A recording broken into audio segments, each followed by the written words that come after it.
good morning, kanatong tanan. Welcome to the world of peace. Bitaw no? Karong adlaw, may nato na hilingon kayo. Kanatong mga ania karon diri. But before I proceed, tuguti usab ko sa pagtahon sa atong kadakuan sa atong probinsya, ang atong alangdon, ang Governor Henry Waminal, ang atong Congressman Ando Waminal, upat pinalanggang Mayor Hindi Waminal. Ang akong mga kauban, we are in full first sa iyong kaigadiha, ang atong pinalanggang ang Honorable Daniel Lao. Pare, we recognize of your very early presence this morning. Salamat kayo. Ang kuban sa kanato, si Honorable Sakit, Honorable Suizo, Honorable Katlim, Honorable Renita Batiro, Honorable Lorde Fuentes, ang atong mga kadakuan,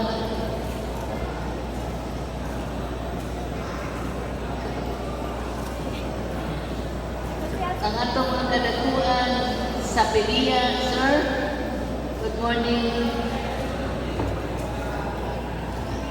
Uban usap ka nato, ang focal person na maogyoy na ningkamot na mahitabo kini kalihukan nato karong butaga, Sir Paul Singh. Sir, salamat kayo for your untiring effort na naningkamot yun.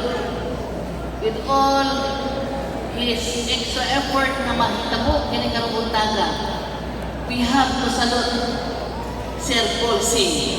Salamatan nato siya.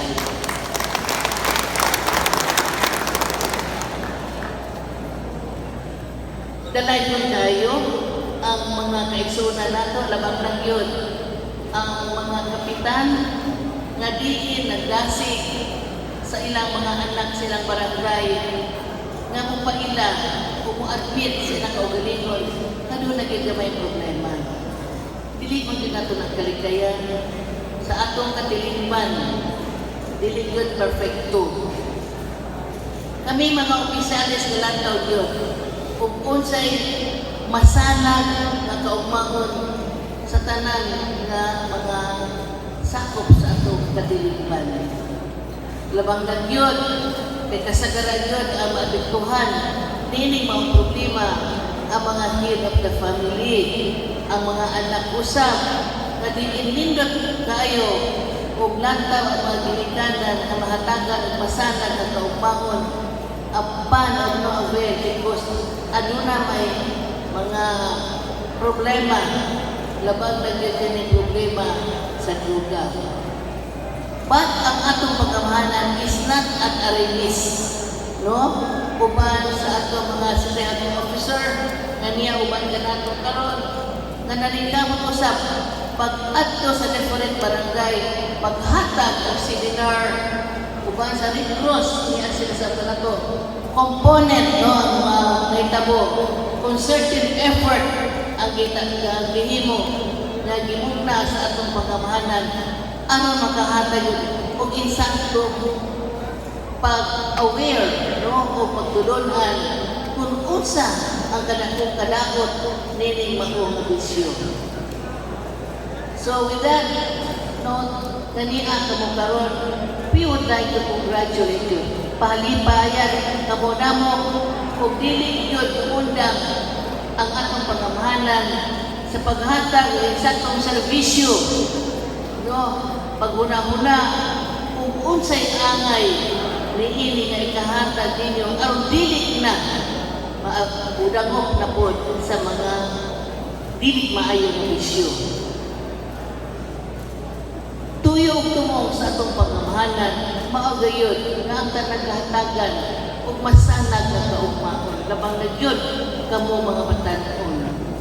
You are the future. Kamo ang umaabot ng mga hero sa atong katilingban. Busa kinahanglan nga mahuktan ninyo ang insakto ng mga pagkinabuhi. With this effort, dili atong panagtapos karon, among gipangayon diha kaninyo nga duna na gyud akong kausaban. Apan dili mahimo kuno lay pagtinapangayon. Uban sa itong mga barangay official sa inyong panimalay mismo, si Papa o si Mama, si ato mga igsoon, kinahanglan mag-inhanay gayud kita. Kung unsa may nagkatukmod nga mudamong kamo sa may bisyo, sa maong nga bisyo, ato kanang lingkuran, ato kanang istoryahan. Kaya doon natin mga maayong mentor, doon natin kadangpan ng mga tao, ang kasumbungan nato sa ato mga problema, dili mo damo kita sa bisyo. Kaya inay, masulba ng atong problema, naghimo naman hinuon po kita, og lagi ang problema. So kanay butang nato sa atong una-una, sa atong alin patakan, nga dili tubag ang luga, kung unsa man sa mga problema, nga maabot sa atong kinabuhi. Tinuod ka na, daghan challenges, daghan hagit nga tubangon, samtang kita nag-journey pa, samtang kita naglawig pa din sa kalibutan. But what is most important, nga kamao kita nga mumanubra, mumaneuver sa atong manubila, nga dilita may tumpawag dito sa kanal sa lugar. Hinaot-ota ang tanan nato mga presentations karon, ang tanan nga paamgin ug mensahe gihatag nato karon untaga, naputang gyud sa atong ulo, naputang sa atong kasing-kasing ug atong pagapuy-an. May buntag kanadto.